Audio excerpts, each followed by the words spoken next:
Hello, welcome to my garden, and a bit of a breezy spring morning this morning, but beautiful to be sat amongst the daffodils and the nature around us. Don't know if you can hear the birds singing.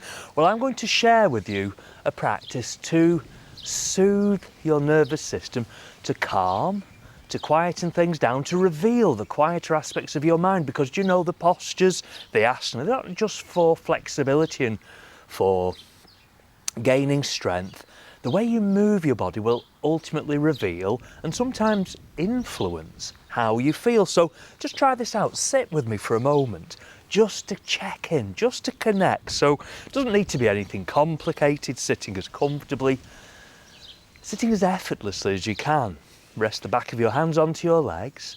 Shrug any tension from your shoulders. We hold on to tension when we sometimes don't even realise we're holding on to tension. Time now for you to arrive. Can you feel the flow of your breath around the tips of your nostrils? To feel your breath, not really to think about your breath. Listen to the sounds that you can hear, the sounds from where you're practicing. Listen to the sounds from where I'm practicing, where I'm sharing this time with you. And then bringing the palms of your hands together, loosely interlace your fingers so you can extend first your arms forward, lifting your arms without compressing your shoulders, and to settle into your seat, to reach up high. Enjoy the feeling. And as you breathe in, so you feel that space between your side ribs, moving a little over to the right as you begin to breathe out to the upright position, reaching high to inhale, and then to the other side. But again, enjoy the feeling. It's not an exercise, it's an experience. To the upright position, once more, reach high, breathing in, trailing your fingers through the air. Release your arms down as you breathe out. And if you're cross-legged, give your legs a little stretch. So this practice is really a look at forward bends. Now, like the practice, share it with people that you feel will gain anything from the practice. Subscribe if you're not already a subscriber, and it's always good if you can contribute, if you can help to support me and the channel. Now what we're going to do, we're going to move into downward facing dog, one of the classical yoga postures, and maybe you've done many downward dogs through your practice, but this is the first time you're doing a downward dog right here, right now, in this moment. So feel the grounding, feel the span of your hands, and then with your toes tucked under, lift your knees, but don't be in too much of a rush to straighten your legs. In fact, bend your knees a little bit more. Give the weight of your head to gravity, so just allow your head to hang in there. Already there's a release. We hold on to tension around our necks, sometimes around our jaw, so you can always waggle your jaw from side to side.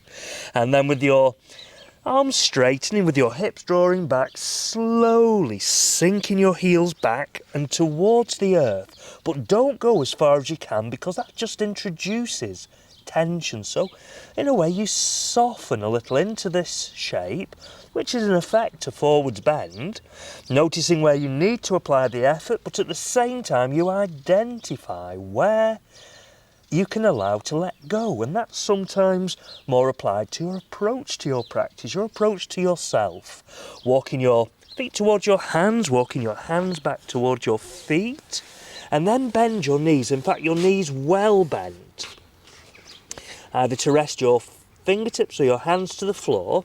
Now, I want to see at workshops or when I teach a retreat, there's some people, they're sort of in this position, which looks very uncomfortable. Probably it is. So there's nothing wrong with bending your knees. Be at ease with your posture. Knees bending, knees parallel, and then you're in control of those sensations to the back of your legs. So you ever so gently lift your bottom a little higher. Now I have to just say, the chickens are out behind me. There's two particularly, the one flapping its wings, scruffy ones, and it's not through neglect. They are recent additions. They are rescue battery hen chickens that are feeling the earth beneath their feet for the very first time, feeling the wind in their feathers, and we can learn something from that. So feel yourself This time, this moment, it's the only true reality, with your hands resting onto your legs. And we're going to do this slowly. So you slide your hands slowly up your legs, eventually to bring head, neck and spine into balance. Little shake out. And then with your feet just about shoulder width apart, again we're going to dangle forwards. The emphasis is upon release, upon letting go. So if you catch hold of your elbows or your forearms and lifting your elbows high, take a breath in, knees well bent so you're not compromising your lower back, and you just allow yourself to dangle forwards. Now if it helps, sway a little your hips from side to side, even a feeling of rolling your shoulders. But then stillness. So you're feeling now the weight of your body. You're giving the weight of your body to the influence of gravity. Noticing not just how you feel physically as you make this shape, that connection with yourself. How do you feel as you dangle, as you hang forwards?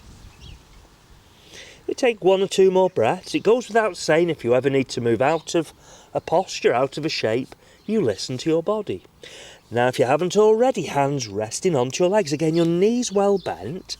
And as you slide your hands slowly up your legs, so to bring your head, neck and spine back into alignment, standing as you mean to stand, right here, right now.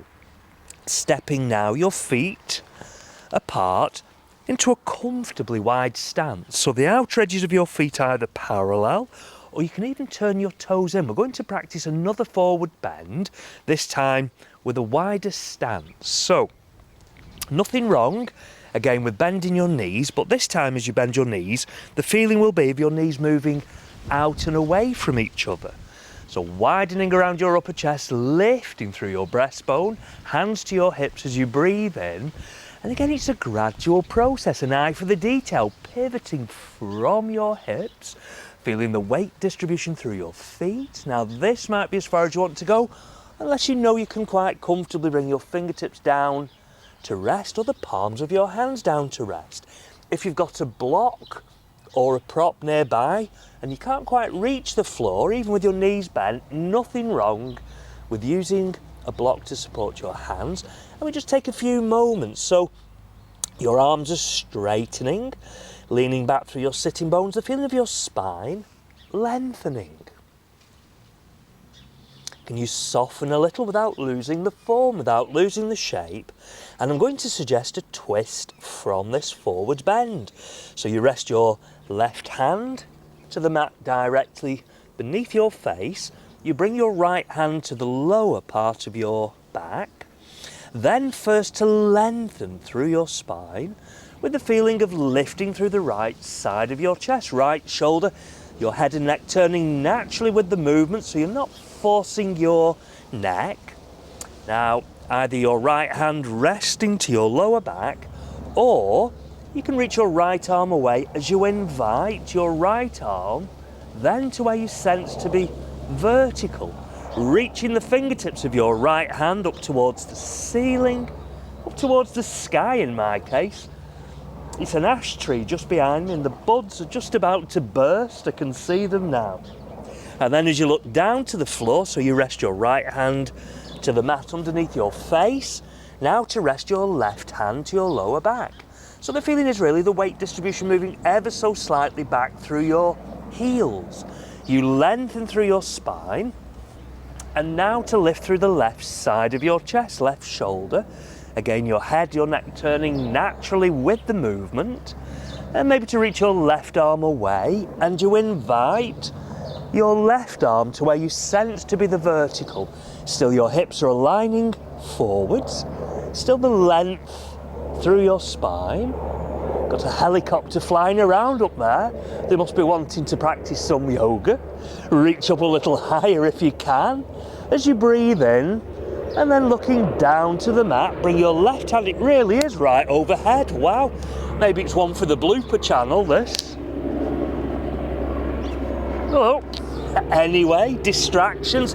There's always a distraction. So with your hands underneath your shoulders, So again, you feel the length in your spine, because my next suggestion is you lengthen through your spine as you draw the weight a little more back towards your heels, is to now walk your hands forward. So in a way, it's like a wide-legged downward facing dog. So it does require effort, but again, with this practice, the emphasis is upon release, letting go. We want to soothe our nervous system, so luxuriating in this time that you've dedicated to yourself for your practice.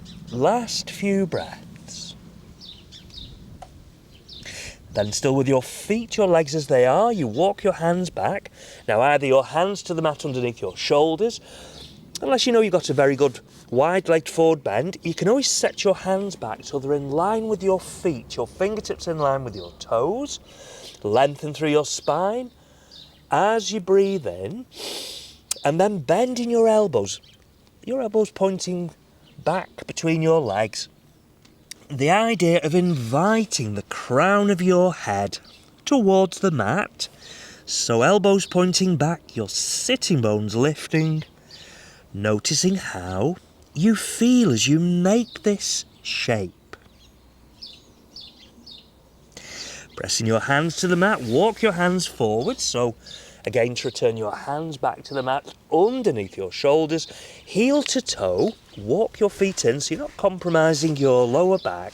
Then with your feet underneath your hips, resting your hands onto your legs, and after folding forward, quite nice as you slide your hands up your legs to uncurl through your spine, to relax your shoulders back and down, to stand as you mean to stand, right here, right now. The present moment is the only true reality. Now we're going to make our way back out down onto the mat, so as we've been practicing, catch hold of your elbows or your forearms, lifting your elbows high, feel your side ribs expand as you breathe in, and then softening your knees so you just dangle, you hang forwards. If it helped before, it may be help again to just introduce some gentle movements. Sway with your hips, rolling your shoulders, and then stillness. Surrendering the weight of your body to the support of the earth. Breathe. To make our way safely to sit down onto the mat, maybe to move first into a squat, can you turn your toes, your feet a little away from each other. First bend your knees so you're coming high onto the balls of your feet. So what I like to do with the postures, it's not just this formal, quite dry approach, making a shape with your body. It's how you feel as you move, and also to play with different ways of getting up and down off the floor. When did we stop just enjoying moving our bodies for the sake of it? When did that go? We used to do it as a child. Now to sit back, you can always arrange your feet so your heels sink back. You can take your hands back, you can bring your bottom down, and then sliding your feet, your legs away. Give your legs a little shake.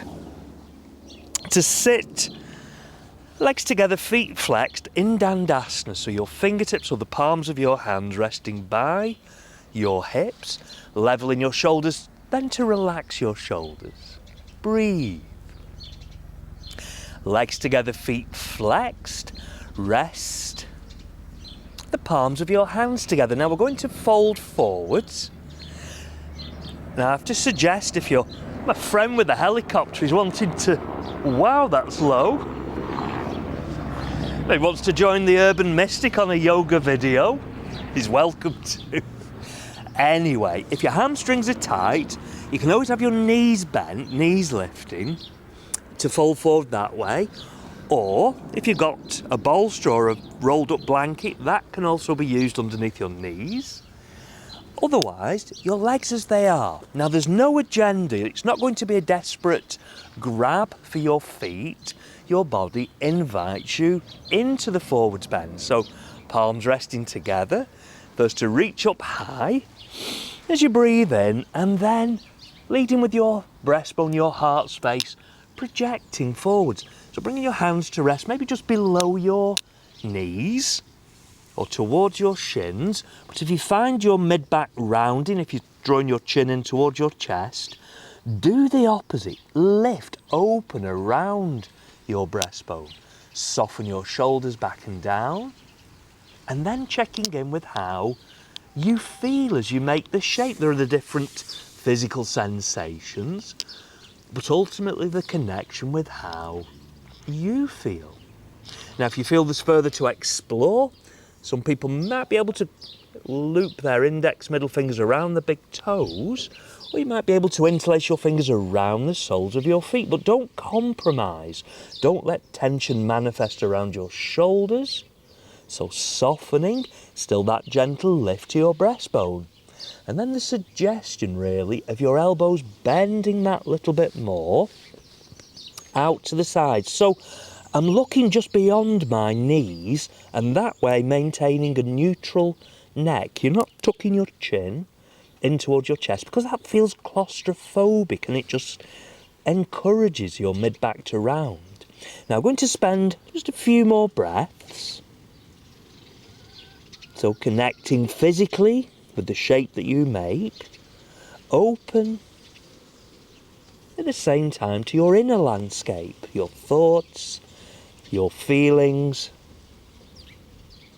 your emotions. Can you hear the different sounds from the room that you're in? Can you hear the different sounds around me? Now it's back to bird song and the gentle breeze moving through the branches of the trees. Poetry really to practice in nature. A privilege. And then sliding slowly your hands back. As you slide your hands back, resting your fingertips or your hands back by your shoulders, give them a little shrug. Your shoulders, give your arms, legs a little bit of shake. And we're going to practice one more forwards bend. So now to bend your knees, resting the soles of your feet together. So instead of legs straight, now your knees are bending, but without drawing your heels too close towards your pelvis. So sometimes call this Tadasana or star posture. And I find this posture particularly quietening, soothing. Now, if you've got a bolster or a cushion, you can always have that there to rest your arms or your head upon. Otherwise, without leaning into your legs, and as you start to slide your hands slowly down your legs, maybe just shuffle a little, walk your sitting bones back. Then you can bring your hands, forearms, elbows to rest onto your legs. You can hold around your lower legs, your ankles, or around your toes. So, again, if you can, avoid letting your head hang, your chin to your chest, so maybe your neck neutral, and it's just the merest suggestion as you use your hands, holding onto your feet or your legs, just to anchor the posture. The forward bend, the release comes with each breath out. So last few breaths.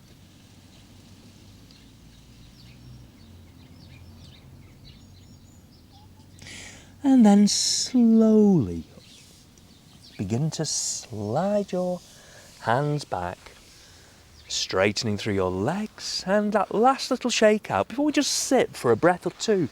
It's tempting as soon as you finish your physical practice to rush back into your day, but you need time to assimilate the physical factors, but also that connection with yourself. So find your seat.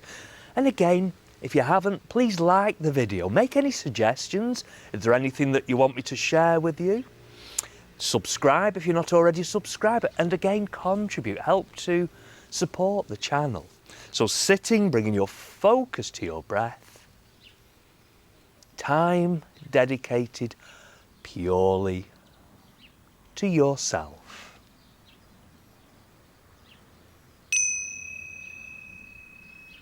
Then closing your eyes, resting the palms of your hands together, rub the palms together to create warmth. Resting then the palms of your hands over your closed eyes. And as you open your eyes, so you bathe your eyes into the warmth from your hands. Draw your hands slowly down your face. Allow the daylight to filter through your fingers. Thank you.